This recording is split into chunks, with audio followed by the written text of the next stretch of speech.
Welcome to the channel. I am Chris Rocket, and this is when I make my training camp sort of predictions and camp battles that I'm interested in looking at and looking forward to. This is only my opinion. This is not any expert's opinion. This is my opinion. Of course, my opinions are different from everybody else's. And we're here with the AFC South. Let's start with the Houston Texans.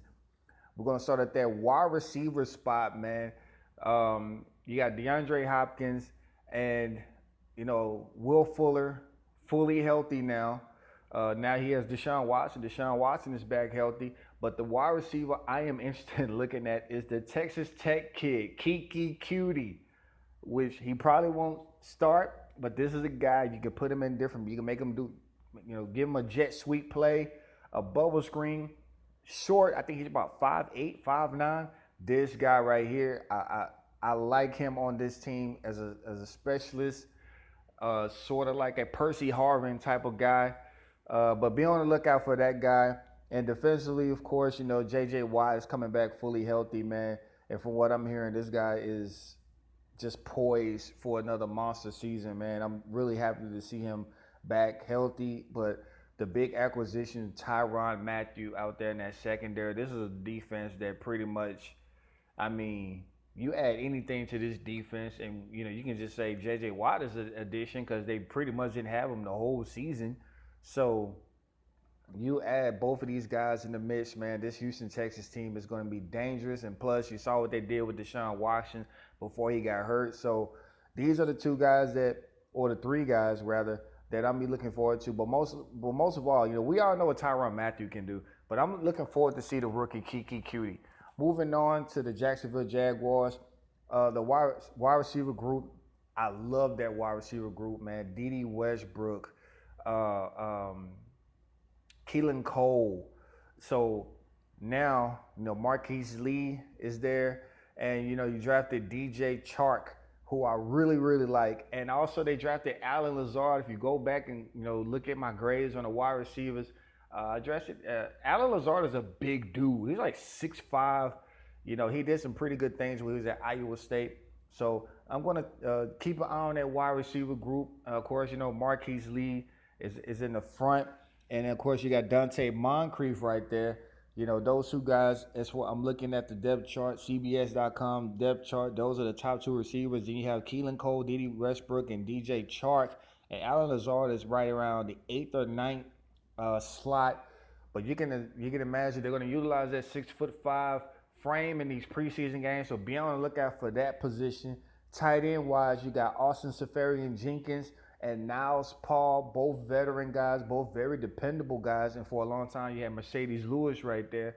So these two guys are very versatile, very good run blocking tight ends, and very, very good, very good speed for a tight end. Of course, Niles Paul, he played wide receiver when he was in Nebraska.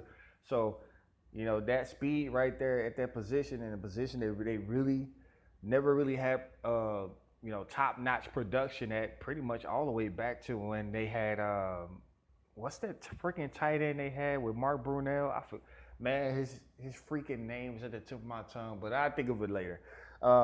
But yeah, tight end position is an interesting position to look at. And of course, defensively, I'll just be nitpicking here because this is a great defensive squad. But I'm going to be looking at the rookie Taven Bryan out of Florida. He's going to be playing behind Calais Campbell and Malik Jackson. Going to be definitely interesting to see what he does. Moving on to the Indianapolis Colts, and you can imagine they had to upgrade this whole offense right here. Starting with the offensive line, I think they did a damn good job by addressing the interior offensive line with Quinn Nelson out of Notre Dame. Andrew Luck, he's been getting beaten up. That shoulder injury has been nagging for the past couple years, so they addressed that. Running back is going to be my question or concern. They got Marlon Mack and Nyheim Hines listed as number 1 and number 2. Frank Gore is no longer there, so we got to see who becomes the feature back, or maybe they do a running back by committee. Wide receiver wise, going to have to take a look at Ryan Grant and who, I feel like Ryan Grant, with more targets, I think this guy could be a 60 catch, 800, 900 yard guy. when he was in Washington, he was just kind of lost in the mix, to be quite honest with you.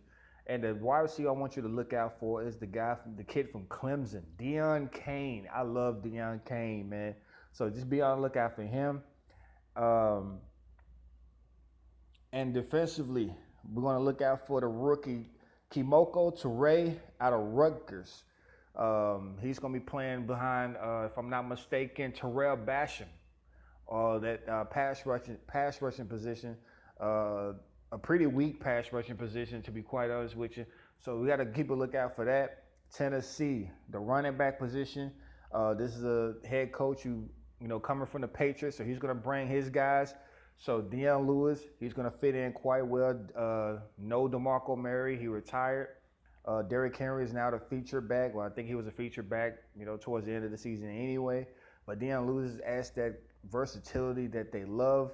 Cornerback, of course, like I said, he's going to bring in his guys, Logan Ryan and Malcolm Butler. Those are his guys in New England. So much more upgrade at cornerback. And, of course, you lose McCourty. So, hey, you will wash right there. But a rookie I'm going to look out for is Rashaan Evans, the great linebacker out of Alabama. So this defense should look really, really damn good. You already got Jarrell Casey there. So he should be able to make noise right there, man. And so, yeah, those are my AFC South analysis and predictions.